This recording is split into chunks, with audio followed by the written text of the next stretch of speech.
হঠাৎ করেই এই চিত্রা রিসোর্টের সন্ধান পেলাম এবং ভিতরে ঢুকে তো আসলে খুবই মুগ্ধ হলাম। এটা কিভাবে গড়ে উঠলো এবং এখন কি পজিশনে আছে? জি, ধন্যবাদ সুজ ভাই। এটা আসলে চিত্রা নদীকে একদম কাছ থেকে উপলব্ধি করার জন্য, কারণ আমার বাড়ি তো নড়াইলে, আমাদের নড়াইলবাসীর কাছে চিত্রা নদী হচ্ছে আমাদের ধমনীতে একটা এক্সট্রা ধমনী, সেটা হচ্ছে চিত্রা নদী। হ্যাঁ, তো সেইটার কাছ থেকে সৌন্দর্য উপলব্ধি করার জন্য আমার বিশ্বাস ছিল যে মানুষ এখানে আসবে। নড়াইল খুব ছোট জেলা, এটা হয়তো টুরিস্ট প্লেস হিসেবে পরিচিত না, কিন্তু চিত্রা নদীটা আমাদের কাছে আমাদের সত্যি আমাদের হৃৎপিণ্ডের একটা অংশ। তো সেই জন্যই আমি ভেবেছিলাম যে এই কাছ থেকে নদীর সৌন্দর্য দেখার জন্য মানুষ কখনো না কখনো আসবে। আর তারপরে যখন যোগাযোগটা খুব ভালো হলো, আমাদের এখন ঢাকা থেকে নড়াইলে আসতে মাত্র 2 ঘন্টা লাগে, তো পদ্মা ব্রিজ হয়ে আসতে হয়। তো সে কারণে আমার এখানকার বেশিরভাগ ভিজিটরই এখন ঢাকার থেকেই আসে, যেটা আমার একসময় স্বপ্ন ছিল।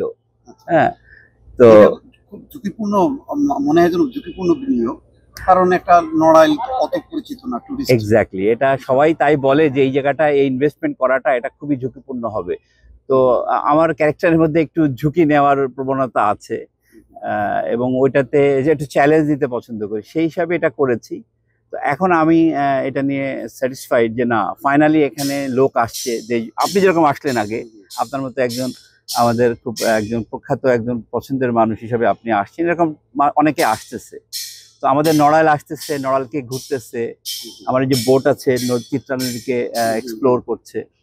হ্যাঁ, এখানে এমনি সুযোগ সুবিধাগুলি কি কি, থাকার বা অন্যান্য? আমার এখানে 18টা রুম আছে, তার মধ্যে 15টা এসি রুম আছে, কটেজ, ভিলা, বিভিন্ন টাইপের রুম আছে, একটা কনফারেন্স রুম আছে, আর ডে লং এর প্রোগ্রামও আছে, সুইমিং পুলের ফ্যাসিলিটিস আছে। আর মেইনলি আমাদের রিভার কেন্দ্রিক আমাদের এন্টারটেইনমেন্ট এখানে। রিভার কেন্দ্রিক চিত্রা নদী, ক্রুজের মতো। আবার কোনো গেস্ট আসলে আমরা এখানে ভোদর দিয়ে মাছ ধরার ব্যবস্থা আছে জেলে পাড়ায়। তো সরাসরি জেলেরা কিভাবে ওই যে অটার ফিশিং যেটা করে বলে, ওইটা করছে। যে কোনো গেস্ট আসলে তাদের সাথে একই সাথে নৌকায় যে ওই মাছ ধরাটা দেখতে পারে। এটা একটা খুবই, অনেক ফরেনার ওইটার জন্য আসে। যে বলে না যে আপনার যে হেরিটেজের যে বিষয়গুলো, এটা আমাদের দেশে কিন্তু একদম প্রায় বিলীন হয়ে যাচ্ছে। নড়াইল মনে হয় একমাত্র জায়গা যেটা এখনো এই ভোদর দিয়ে জেলেরা মাছ ধরে। এইখানে আমাদের আবাসিক রেস্ট্রিকশন এরিয়া, এরপর থেকে হচ্ছে আমাদের আবাসিক গুলা আর কি, কটেজ গুলা। হ্যাঁ,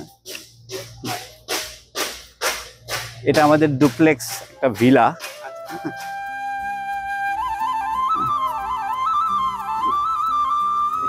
এইটা হ্যাঁ, ডুপ্লেক্স ভিলা। উপরে একটা রুম, নিচে একটা রুম, জি, আধুনিক সব সুযোগ সুবিধা আছে।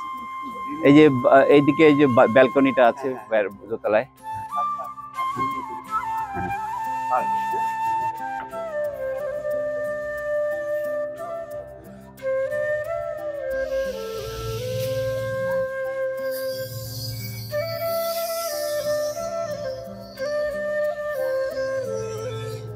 এখানে সবাই এখানে বসে হাসে। এইখানে আমাদের এই কটেজ গুলো রিভার ভিউ, এগুলো একদম আপনি রুমের ভিতর থেকে আপনি মনে হবে যে আপনি নদীর উপরে ভেসে আছেন।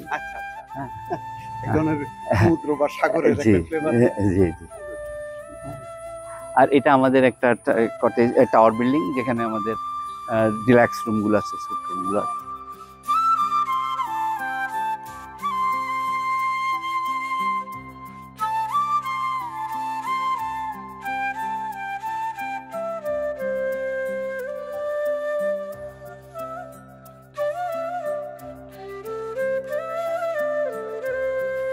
না, এটা আমাদের একটা টাওয়ার বিল্ডিং, যেটা আমাদের উপরে মানে ডিলাক্স রুম আছে, স্যুট আছে।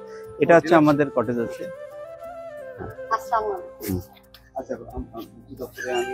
জুতা পরে জানে, রুমটা এখনো পরিষ্কার শেষ হয়নি।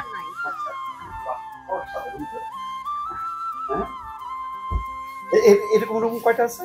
এরকম সেম 3টা আছে। হ্যাঁ, আর ওই পাশেও 2টা আছে, 5টা আছে এরকম। ইলেকট্রিসিটি ব্যবস্থা আছে? হ্যাঁ, ইলেকট্রিসিটি আছে, আমাদের স্ট্যান্ড বাই জেনারেটর আছে। মনে হয় যেন সমুদ্র একটা ফ্লেভার। হ্যাঁ, এই যে এখান থেকে জেলেরা মাছ ধরে, সেটাও আপনি সন্ধ্যার দিকে দেখতে পরপর দেখবেন যেখানে জেলেরা যাচ্ছে বৈঠা নিয়ে।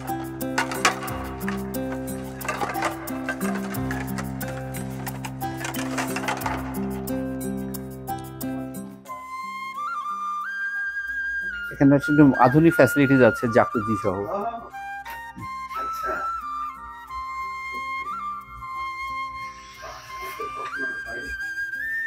সমস্যা নেই।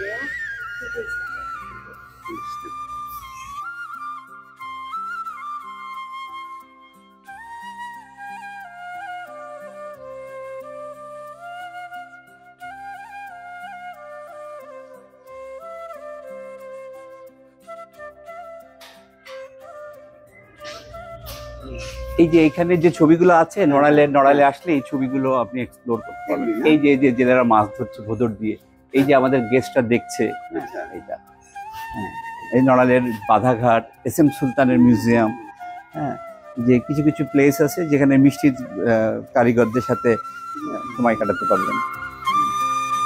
দর্শক দেখলেন যে একটা সুন্দর রিসোর্ট কিছুটা দেখানোর চেষ্টা করলাম। আসলে এটা অনেক বড়, অনেক সুন্দর। এটা আমার একটা নতুন আবিষ্কার, যদিও এটা অনেক বছর ধরে গড়ে উঠেছে, কিন্তু আমি ঘটনাক্রমে আজকে এখানে এসেছি, এসে খুবই মুগ্ধ হলাম। অবশ্যই আমি আমার পক্ষ থেকে অনুরোধ করব, আমি তো এখানে আসবই, আপনারাও যেন এখানে আসবেন এবং নড়াইলেও যে একটা সুন্দর পর্যটন কেন্দ্র হতে পারে এবং চমৎকার চিত্রা নদীর পাড়ে যেই স্মৃতিগুলো আমরা অনেক ভুলে যাচ্ছি সেগুলো আবার নতুন করে যদি তার স্বাদ নিতে চান, উপভোগ করতে চান, অবশ্যই এখানে আসবেন। ভালো থাকবেন, আল্লাহ হাফেজ।